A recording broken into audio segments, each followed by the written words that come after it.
నమస్తే నా పేరు కిరణ్ భాయ్ స్మార్ట్ సిటీ ప్రోగ్రామ్కి స్వాగతం. ముందుగా హెడ్లైన్స్. తుఫాను బాధిత రైతులకు నెల రోజుల్లో పరిహారాన్ని అందించాం. అన్నదాతలకు వెన్నుదన్నుగా సీఎం జగన్ నిలిచారన్న మంత్రి ముత్తంశెట్టి. పేదల బ్రతుకుల్లో వెలుగులు నింపడమే వైసీపీ ప్రభుత్వ లక్ష్యం. ఈ నెల 31న పశ్చిమంలో పెద్ద ఎత్తున ఇళ్ల పట్టాల పంపిణీ చేస్తామన్న ఇన్ఛార్జ్ మల్లా. బీసీలకు అత్యున్నత గౌరవాన్ని కట్టబెట్టిన ఘనత సీఎం జగన్మోహన్ రెడ్డిదే. నాయి బ్రాహ్మణ కార్పొరేషన్ చైర్మన్ యానాదయ్య. నివర్ తుఫాను బాధిత రైతులకు నెల తిరగకుండానే పంట నష్టపరిహారం అందించిన ఘనత సీఎం జగన్మోహన్ రెడ్డికి దక్కిందని జిల్లా మంత్రి ముత్తంశెట్టి శ్రీనివాస్ అన్నారు.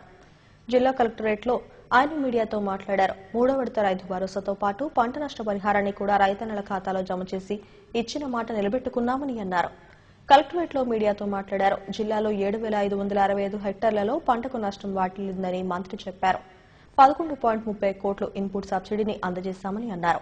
రైతు భరోసా 3వ విడత కింద 44,530 మంది రైతులకు 15.55 కోట్ల రూపాయలను జమ చేశామని అన్నారు.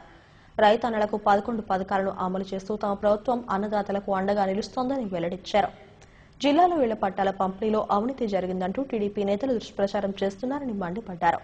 అవినీతిని నిరూపించాలని సవాలు విసిరారు. ఈ సమావేశంలో జిల్లా కలెక్టర్ వినయ్ చంద్, జేసీలు పాల్గొన్నారు. రైతు భరోసా కూడా మీకు తెలుసు. ఆయన సుదీర్ఘ పాదయాత్రలో రైతుల కష్టాలు చూసి సంవత్సరానికి 12,500 రూపాయలు ఇస్తానని చెప్పి మరి చెప్పిన దానికంటే ఎక్కువగా ఒక 1000 రూపాయలు 13,500 రూపాయలు రైతులకు ఇవ్వటం. దానిలో మన జిల్లా 44,532 మంది రైతులకి 15,55,00,000 రూపాయలు రిలీజ్ చేయడం జరిగింది. అది నియోజకవర్గాల వారికి కూడా మీకు ఉంది. డిపిఆర్ ఇస్తారు, ఏ నియోజకవర్గం వెళ్తారు అది జిల్లాకు సంబంధించి. అలాగే మా ప్రభుత్వం వచ్చిన తర్వాత చాలా మంది రైతుల గురించి చెప్తున్నారు. ఈ రోజున సరే మేము మాట్లాడినా కూడా మీరు కొన్ని ఛానల్స్లో కొన్ని పేపర్లు వేస్తారు వేయరని అన్ని పేపర్లు కూడా యాడ్స్ అడ్వర్టైజ్మెంట్ కూడా ఇవ్వడం జరిగింది. మరి మీ అందరూ చూసారు లేదు. మరి ఒక 11 రకాల పథకాల రూపంలో రైతులకి 61,400 కోట్ల రూపాయలు రాష్ట్ర వ్యాప్తంగా ఇవ్వడం జరిగింది. దానిలో లబ్ధిదారులైన రైతులు వైఎస్ఆర్ రైతు భరోసా ద్వారా 51 లక్షలు, సున్నా వడ్డీ పంట రుణాల ద్వారా 14 లక్షల మంది రైతులు, వైఎస్ఆర్ ఉచిత పంటల బీమా ద్వారా మరి 15,67,000 మంది రైతులు, 47 మంది రైతులు, మరి నష్టపరిహారం 13 కోట్ల మంది రైతులు, 13 లక్షల రైతులు. ఇలా మొత్తం 61,400 కోట్ల మంది రూపాయలు రైతులకి 11 రకాల రూపాల్లో చెల్లించడం జరిగింది. ముఖ్యంగా మనం చూసాం గతంలో ఎప్పుడైనా సరే పంట నష్టం జరిగితే ఆ పంట నష్టం కోసం రైతులు కళ్ళు కాయలు కాచినట్టు చూసేవాళ్ళు. 3 నెలల, 6 నెలల, సంవత్సరమా, ఒకసారి మరి 2 సంవత్సరాలు అయిన సందర్భం కూడా మనం చూసాం. కానీ ఈ రోజున మొత్తం యావత్ రైతాంగం అంతా కూడా 13 జిల్లాల్లో కూడా రైతులు ఎప్పుడు గతంలో చూడని విధంగా ఏ ఆఫీస్ చుట్టూ తిరగకుండా, మరి మీ అందరూ తెలుసు, ఫర్ ఎగ్జాంపుల్ ఏదైనా తుఫాన్ వచ్చి పంట నష్టం జరిగితే ఆ పంట నష్టం ఆ జిల్లాలో అధికారులు చెప్తున్నారు మినిమం 15 రోజులు అవుతుంది ఎన్యూమరేట్ చేయడానికి, యంత్రాంగం మొత్తం పూర్తిగా పనిచేసినా కూడా. అలాంటిది నెల రోజు రాష్ట్రంలో పేదలకు పెద్ద ఎత్తున ఇళ్ల పట్టాలు పంపిణీ ఓ చరిత్రగా నిలుస్తుందని పశ్చిమ వైసీపీ ఇన్ఛార్జ్ మల్లా విజయప్రసాద్ అన్నారు. నియోజకవర్గ పరిధిలో ఈ నెల 31న 30,000 మందికి పట్టాలు పంపిణీ చేయనున్నామని తెలిపారు. శ్రీహరిపురంలోని పార్టీ కార్యాలయంలో ఆయన మీడియాతో మాట్లాడారు. గుల్లెలపాలెం జీవీఎంసీ గ్రౌండ్స్ లో పెద్ద ఎత్తున ఇళ్ల పట్టాల పండుగను నిర్వహిస్తున్నామని వెల్లడించారు. పేదవాడి జీవితంలో ఆనందాన్ని చూడటమే సీఎం జగన్మోహన్ రెడ్డి లక్ష్యమని చెప్పారు. మరి ఏదైతే ఆనాడు సుదీర్ఘ పాదయాత్రలో ప్రీతమ నాయకులు ముఖ్యమంత్రి జగన్మోహన్ రెడ్డి గారు పేదలందరికీ కూడా ఇల్లు లేనటువంటి ప్రతి ఒక్కరు కూడా ఇల్లు ఇస్తామని చెప్పి ఏదైతే హామీ ఇచ్చారో ఆ హామీ మేరకు మరి అందరికీ కూడా ఇల్లులు ఇచ్చే కార్యక్రమం డిసెంబర్ 25వ తేదీన ముఖ్యమంత్రి గారు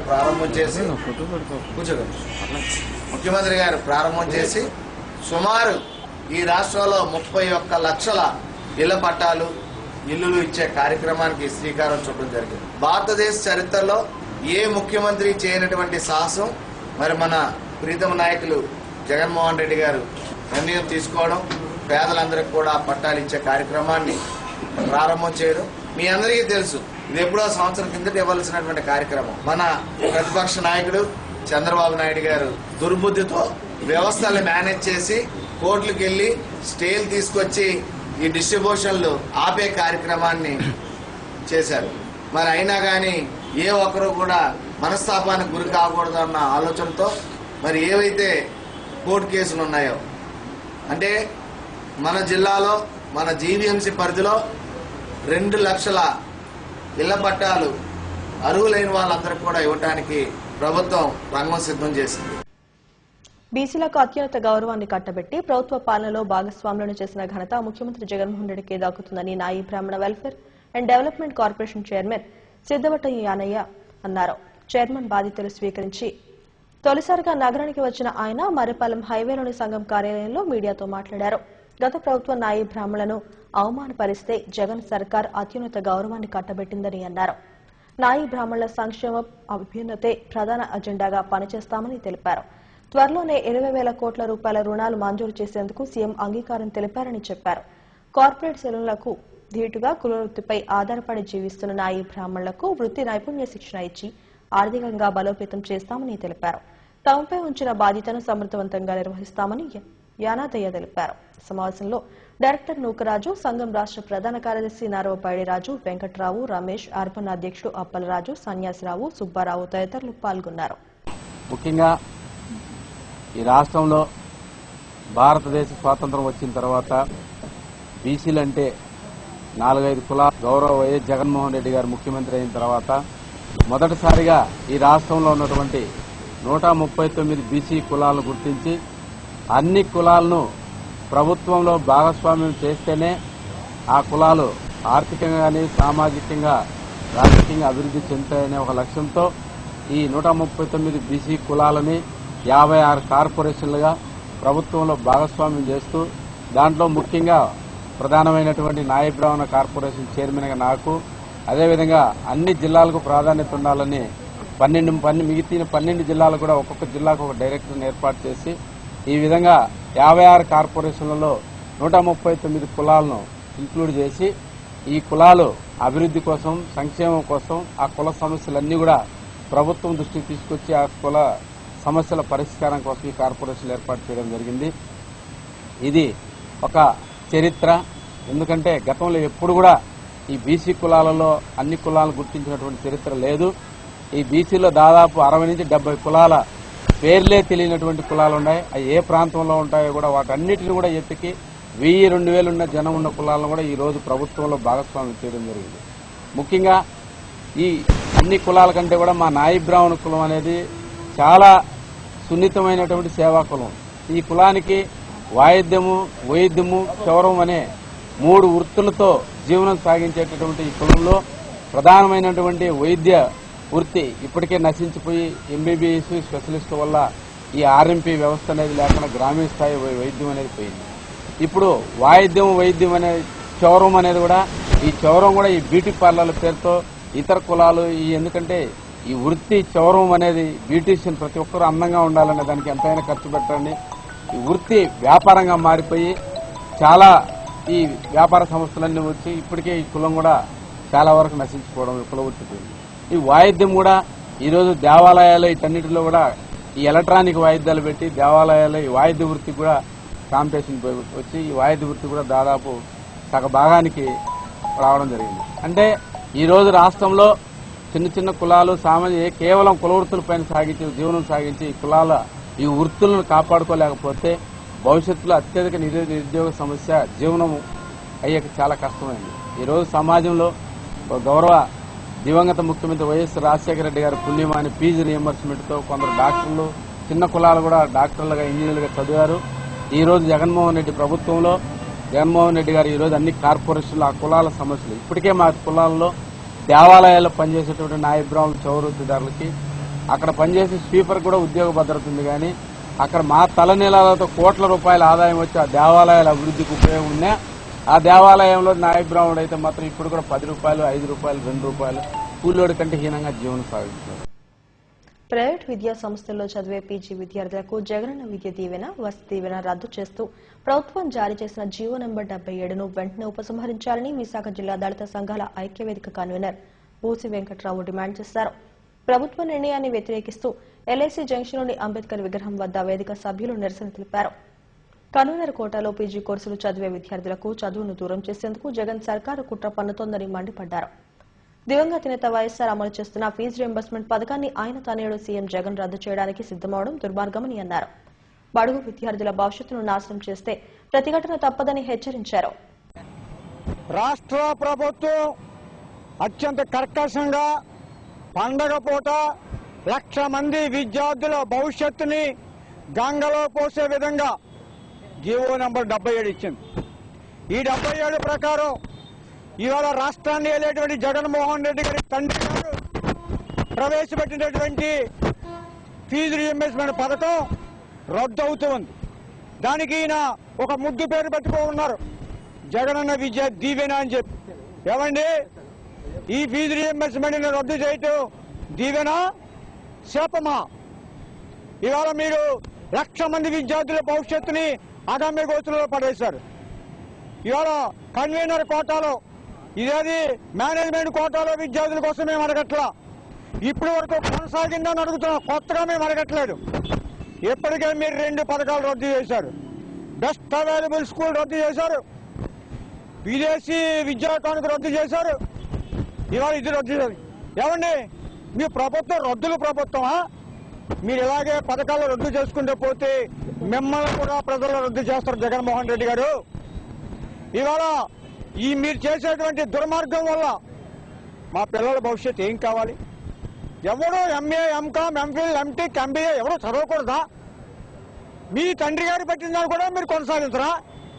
మీరు మాట్లాడితే వైఎస్ రాజశేఖర రెడ్డి గారి ఆశయాలు కొనసాగిస్తామని వచ్చారు కదా. ఆ రోజు మేమందరం మీకు ఓట్లు వేసింది మీ తండ్రి గారు ఫీజు రియంబర్స్మెంట్ పెట్టారనే. కానీ ఈవేళ మీరు ఆ ఫీజు రియంబర్స్మెంట్ ఓట్లతో గద్దెనెక్కి అదే ఫీజు రియంబర్స్మెంట్ రద్దు చేయడం అంటే ఏడు దాటి తెప్ప తగలేసినట్టు కాదు కదండి. జగన్మోహన్ రెడ్డి గారు, మీరు వెంటనే ఈ జీవో రద్దు చేసుకోవాలి, లేకపోతే మీరు ప్రజాగ్రహానికి గురి కావాల్సి వస్తుందని హెచ్చరిస్తాం. గాజువాక శ్రీనగర్లోని సిఎల్సి చర్చ్లో పేదలకు కుట్టు మిషన్లను పంపిణీ చేశారు. సంఘ కాపరి రెవరెండ్ మహంతి ఆధ్వర్యంలో జరిగిన కార్యక్రమానికి గాజువాక సీఎం మల్లేశ్వరరావు, స్థానిక టీడీపీ నాయకుడు పప్పు రాజారావులు అతిథులుగా హాజరయ్యారు. 500 మంది పేద మహిళలకు కుట్టు మిషన్లను అందజేశారు. సిఎల్సి చర్చ్ ఆధ్వర్యంలో ఎన్నో సామాజిక సేవా కార్యక్రమాలు చేపడుతున్నారని వక్తలు అన్నారు. కరోనా కష్టకాలంలోనూ శ్రీనగర్ పరిసర ప్రాంతాల్లో ఎంతో మందికి ఆహారాన్ని పంపిణీ చేశారని చెప్పారు. నీటి ఎద్దడి ఉన్న ప్రాంతంలో బోర్వెల్ వేయించారని అన్నారు. ప్రతి నెల ఏదో రూపంలో సేవా కార్యక్రమాలు నిర్వహిస్తున్నామని పాస్టర్ మహంతి తెలిపారు. కార్యక్రమంలో టీఎస్ఆర్ టీబీకే కాలేజీ అధినేత బాలకృష్ణరాయ్య, పాస్టర్లు పాల్గొన్నారు. మామూలుగా ఏదో ఫుడ్ ఆ రోజుతో అయిపోతుంది, కానీ ఇది మీకు మీ కుటుంబానికి ఉపాధికి అవసరమైన మిషన్స్ కాబట్టి దీన్ని మంచిగా సద్వినియోగం చేసుకోవాలని మరొకసారి మనస్ఫూర్తిగా కోరుకుంటున్నాం. అదేవిధంగా ఇక్కడ ఉండే అట్మాస్ఫియర్, పక్కన ఉండే స్కూల్తో మంచిగా కంపారిటివ్ చేసి బలరామకృష్ణ గారు మంచి మీ సంబంధాన్ని మాకు కూడా తెలియపరిచారు. ఏదో మేము అలా వెళ్ళిపోతుంటాం, ఒక కాలేజ్ అనే విషయం మాత్రమే మాకు తెలుసు. ఇంత మంచి రిలేషన్ ఉందని మాకు ప్రతి వారం భోజనం పెడతాం, ప్యాకెట్స్ చేసేస్తాం, బయట పెడతాము. చాలా మంది ఉంటారు, ఈవెన్ డ్రైవర్స్, వీధిలో వాళ్ళు రాత్రి వారం, శనివారం, ఆదివారం, సోమవారం కూడా పెడతాం. 1983 నుంచి కూడా పక్కా చర్చి డెవలప్మెంట్ చేసింది కూడా సార్ చేశారు. తర్వాత ఇక్కడ ఈ చర్చి డెవలప్ చేస్తున్నారు. అనేక మంది తల్లిదండ్రులు లేని పిల్లలకు కానీ, భర్త చనిపోయిన విడోలకు కానీ, లేకపోతే బాగా బ్యాక్వర్డ్స్ ఉన్న వాళ్ళు కానీ, ఏ ప్రాబ్లమ్స్ ఉన్న వాళ్ళందరికీ స్వయం ఉపాధి పథకం కింద ఈరోజు మీ అందరికీ కుట్టు మిషన్ ట్రైనింగ్ ఇప్పించి మిషన్ ఇచ్చి మీరు స్వయం ఉపాధి పథకం కింద మీరు కూడా బ్రతకాలనే ఉద్దేశంతో ఈ ప్రాంతంలో పేదవాళ్ళందరినీ సెలెక్ట్ చేసి చెల్లని చూపుతో కాపాడే కరక చెట్టు పోలమాంబ అమ్మవారి ఆశీస్సులు ప్రజలందరిపై ఉండాలని తూర్పు ఎమ్మెల్యే వెలగపూడి రామకృష్ణబాబు ఆకాంక్షించారు. టీడీపీ అర్బన్ జిల్లా ఉపాధ్యక్షుడు బైరెడ్డి పోతన్రెడ్డి ఆధ్వర్యంలో పోలమాంబ అమ్మవారి ముఖ చిత్రంతో రూపొందించిన నూతన సంవత్సర క్యాలెండర్ను ఎంవీపీ కాలనీలోని పార్టీ కార్యాలయంలో ఆవిష్కరించారు. 14 గ్రామాల ప్రజల ఆరాధ్య దైవమైన పోలమాంబ సాయినాథుని ఆశీస్సులతో ప్రజలందరూ సుఖ సంతోషాలతో ఉండాలని వెలగపూడి అన్నారు. ఈ కార్యక్రమంలో చోడే పట్టాభిరాం, బొట్టా వెంకటరమణ, కాళ్ల శంకర్ తదితరులు పాల్గొన్నారు. రెడ్డి పోతన్ రెడ్డి గారు విశాఖ తూర్పు నియోజకవర్గ కులదైవమైనటువంటి పోలమాంబ తల్లి క్యాలెండర్ ఆవిష్కరించడం జరిగింది. రాబోయే 2021 సంవత్సరం విశాఖ తూర్పు నియోజకవర్గ ప్రజలతో పాటు తెలుగుదేశం పార్టీ నాయకులు, కార్యకర్తలు, విశాఖ నగర ప్రజలందరికీ ఆ పోలమాంబ తల్లి చల్లని ఆశీస్సులు, ఆ షిరిడి సాయినాథుని చల్లని ఆశీస్సులు ఉండాలని మనసా వాచ కర్మన కోరుకుంటున్నాం. శాసనసభ్యులు తూర్పు శాసనసభ్యులు గౌరవనీయులు వెలపూడి రామకృష్ణ గారి ఆధ్వర్యంలోనే 14 గ్రామాలు ఇలవేలిపోయినటువంటి ఆ తల్లి అమ్మలగన్నమ్మ, ముగ్గురమ్మల మూలపుటమ్మ, పెద్దమ్మ అయినటువంటి మరి పోలమాంబ తల్లి క్యాలెండర్ ప్రతి సంవత్సరం కూడా మరి నాది శ్రీ శ్రీ శ్రీ కరకచెట్టు పోలమాంబ స్టాట్యూ నెట్వర్క్ మరి ఆ తల్లిది ఎప్పుడు కూడా మరి క్యాలెండర్ ఓపెన్ చేసి ప్రజలందరూ కూడా పంచడం జరుగుతూ ఉన్నది. 2020 చేదు కరోనా బారిలోని ప్రజలు అనేక వేల మంది, లక్షల మంది ప్రపంచవ్యాప్తంగా చనిపోవడం జరిగింది. మరి 2021లోనే మరి అటువంటి జబ్బుల నుంచి పారద్రోలి ఆ తల్లి చల్లని తల్లి దీవెనలు ప్రతి ఒక్క కుటుంబం మీద ఉండాలని, అలాగే విశాఖ ప్రజలు, తూర్పు నియోజకవర్గం తెలుగుదేశం పార్టీ కుటుంబ సభ్యులు అందరి మీద ఉండి ఆ తల్లి చల్లని ఆశీస్సులు మరి కలగాలని ఈ కార్యక్రమం మా ఎమ్మెల్యే గారి చేతుల మీదుగా చేయడం జరిగింది. ఆ తల్లిని నమ్ముకుంటే మరి అంతా సుఖంగా జరుగుతుందని మా నమ్మకం. మరి మీ ద్వారా నూతన సంవత్సరంతోనే అందరితోనే అలాగే సంక్రాంతి శుభాకాంక్షలు కూడా ప్రజలందరికీ మీ ద్వారా నేను ఎస్సీ వర్గీకరణ చేయకపోతే ఉద్యమాన్ని తీవ్రతరం చేస్తామని ఎంఆర్పీఎస్ తెలుగు రాష్ట్రాల చైర్మన్ పోగు వెంకటేశ్వరరావు హెచ్చరించారు. పౌర గ్రంథాలయంలో ఆయన మీడియాతో మాట్లాడారు. కేంద్రంలోని బీజేపీ ప్రభుత్వం అధికారంలోకి వచ్చిన 100 రోజుల్లోనే ఎస్సీ వర్గీకరణ బిల్లును పార్లమెంట్లో ప్రవేశపెడతామని చెప్పిందని అన్నారు. 2వ దఫా అధికారంలోకి వచ్చినా ఆ ఊసే లేదని చెప్పారు. జనాభా ప్రతిపాదికన ఎస్సీ రిజర్వేషన్ వర్గీకరణ రాష్ట్రాలు చేసే అధికారం ఉందని సుప్రీంకోర్టు మార్గదర్శకాలు ఇచ్చిందని తెలిపారు. ఈ నేపథ్యంలో రాష్ట్ర ప్రభుత్వం బలమైన వాదనలు వినిపించేందుకు అడ్వకేట్ జనరల్ను నియమించి ప్రభుత్వమే చొరవ చూపాలని కోరారు. ఈ సమావేశంలో నాయకులు పెద్దాడ రమణ, జామి సిద్దు తదితరులు పాల్గొన్నారు. గత నెల 5వ తేదీ నుంచి హిందూపురం నుంచి శ్రీకాకుళం వరకు మాదిగల చైతన్య సదస్సులు అన్ని జిల్లాల్లో నిర్వహిస్తూ ఈరోజు విశాఖపట్నం చేరుకోవటం అనేది జరిగింది. ఇక్కడ తెలుగుదేశం పార్టీ సీనియర్ నాయకులు పెద్దాడ రమణ గారి అధ్యక్షతన ఇక్కడ ఈ విలేకరుల సమావేశం జరుగుతుంది. గత 26 సంవత్సరాలుగా ఎస్సీలను ఏబిసిడి గ్రూపులుగా వర్గీకరించాలనే లక్ష్యంతో అన్ని రంగాల్లో కూడా మాదిగలు సమగ్ర అభివృద్ధి సాధించాలనే ఉద్దేశంతో ఎన్నో రాష్ట్రోరకులు ఉద్యమాలు చేసి మా జాతి ప్రయోజనాల కోసం, హక్కుల కోసం పోరాడుతున్న విషయం ఆంధ్ర రాష్ట్ర ప్రజానీకానికి తెలిసిందే. అయితే ఇటీవల సుప్రీంకోర్టు ముందుకొచ్చి భారతదేశంలో షెడ్యూల్ కులాలకి బిఆర్ అంబేద్కర్ ఇచ్చినటువంటి రిజర్వేషన్ ఫలాలు సక్రమంగా అందలేదు కాబట్టి కొన్ని ఉపకులాలు చట్టసభల్లో కూడా వెళ్ళలేదు, కొన్ని కులాలకు ఉద్యోగ ఉపాధి అవకాశాలు కూడా లేవు. కాబట్టి ఎస్సీలలో కూడా వర్గీకరణ జరగాలని మరి సుప్రీంకోర్టు 5గురితో కూడిన బెంచ్ ముందుకు వచ్చి ఒక సూచన చేయటం అనేది జరిగింది. ఆంధ్రప్రదేశ్లో ఉమ్మడి రాష్ట్రంలో భారతదేశంలో అతిపెద్ద ఉద్యమం ఏదైనా జరిగిందంటే అది మాదిగ రిజర్వేషన్ పోరాట సమితి మాదిగలు చేసిన ఉద్యమే. ఈ ఉద్యమానికి సుప్రీంకోర్టు స్పందించింది. హెడ్లైన్స్ మరోసారి. తుఫాను బాధిత రైతులకు 4 రోజుల్లో పరిహారాన్ని అందించాం.